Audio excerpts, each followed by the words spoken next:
Tensions between Washington and Tehran have exploded toward a perilous breaking point. The U.S. Department of War has unleashed a massive naval armada toward Iranian waters, steel hulls cutting through the sea like a warning shot to the world. The move has rattled global capitals, triggered emergency calculations in war rooms, and reignited fears that a long-simmering rivalry is now sliding toward open confrontation. In an unprecedented deployment, the USS Abraham Lincoln aircraft carrier strike group, flanked by destroyers, fighter jets, and missile defense assets, is now stationed in the Middle East, bolstering U.S. strike options and signaling that military action remains firmly on the table.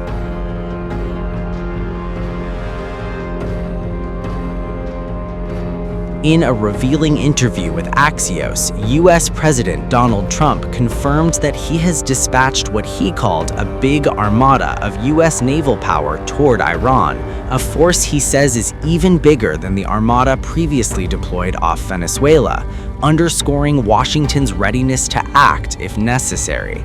However, he stopped short of detailing which military options remain under consideration or which course he prefers, choosing instead to reiterate that he will keep his cards close to the chest.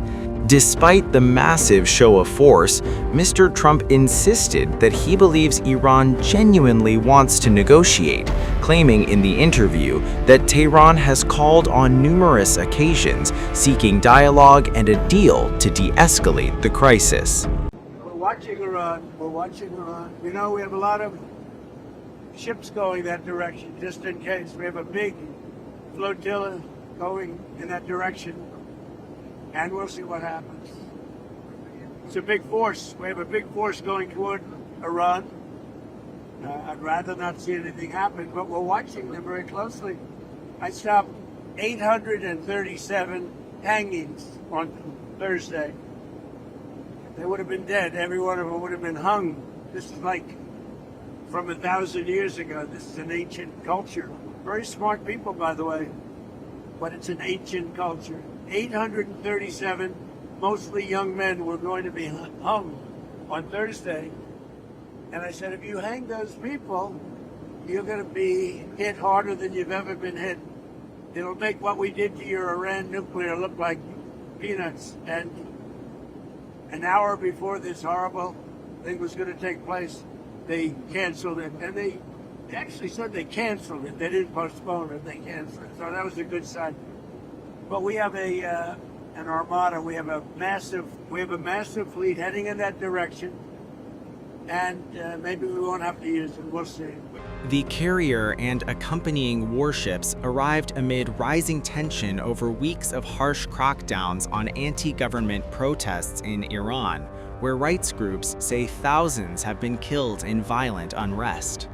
Despite the massive show of force, the White House insists that diplomacy is still a viable path, with the president claiming that Tehran has on numerous occasions expressed a willingness to talk and strike a deal, a remark that has stunned analysts given the scale of the recent crackdown.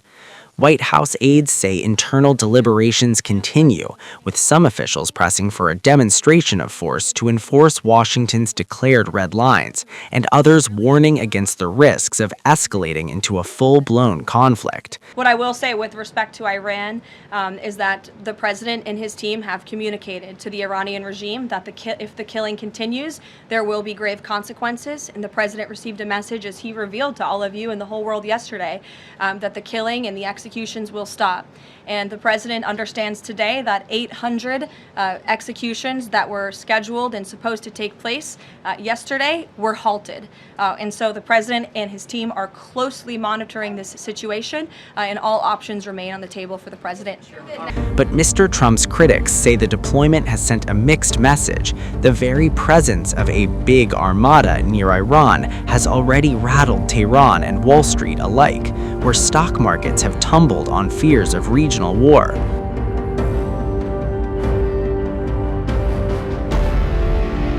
Inside Tehran, hardline elements of and the Islamic Revolutionary Guard Corps have issued stark warnings, declaring their forces more prepared than ever with their finger on the trigger and vowing painful consequences should the U.S. or allied nations strike.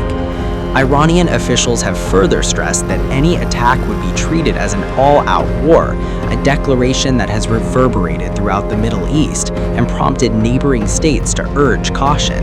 No one, whoever they may be, is going to succeed in leaving even the slightest mark or impact on the iron will and steadfast determination of Iran in its fierce and valiant defense of the very essence and sovereignty of Iran.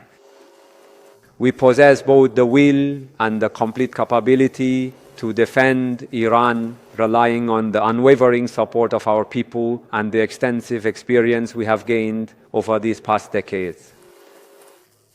Therefore, we, the armed forces of the Islamic Republic of Iran, are carefully monitoring every movement, every development, and at the same time will not hesitate to take any necessary action.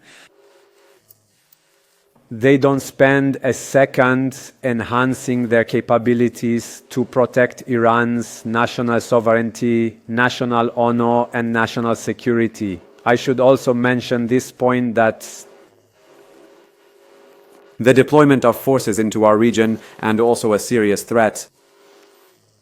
Contrary to everyone, these are international principles and foundations which, unfortunately, we know that the American parties do not pay any heed to. However, these are precisely the principles that protect the entire international community. It ensures the protection and security of the entire region, and if these established principles are ever disregarded or violated, then the ensuing instability and insecurity will most certainly impact every single person. And this is precisely why neighboring countries, nations within the region, and even those beyond their immediate geographical boundaries who genuinely value international peace and security, and not merely through their public declarations,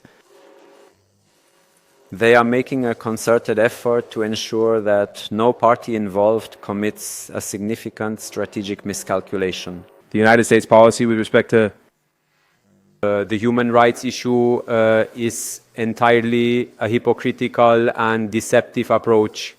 I don't need to tell you, you are witnessing it in various parts of the world. The lawlessness that America is perpetrating in various forms. Of course, one of the advantages the current American government possesses is its honesty. The American government does not conceal the fact that its aggressions and threats against other countries are for oil, to plunder their resources. They declare this very quickly now. Before, they used to conceal this behind beautiful words. Mr. Grossi must absolutely address the parties who are responsible for this current state of affairs. I don't believe that his constant repetition of certain statements about Iran will be effective.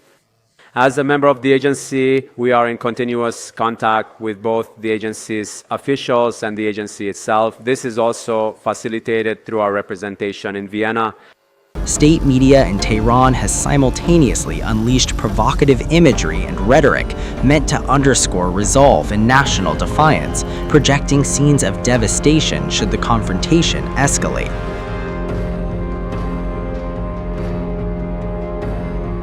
Across key global capitals, diplomats are scrambling to defuse tension, with calls for renewed dialogue emanating from China, the United Nations, and European capitals, warning that any miscalculation could trigger a broader conflagration.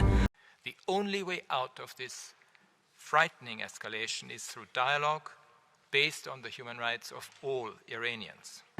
The aspirations and ideas, in particular of women, girls, young people, and ethnic and religious minorities, must be allowed to shape Iran's future. Aggressive rhetoric and threats are deeply counterproductive.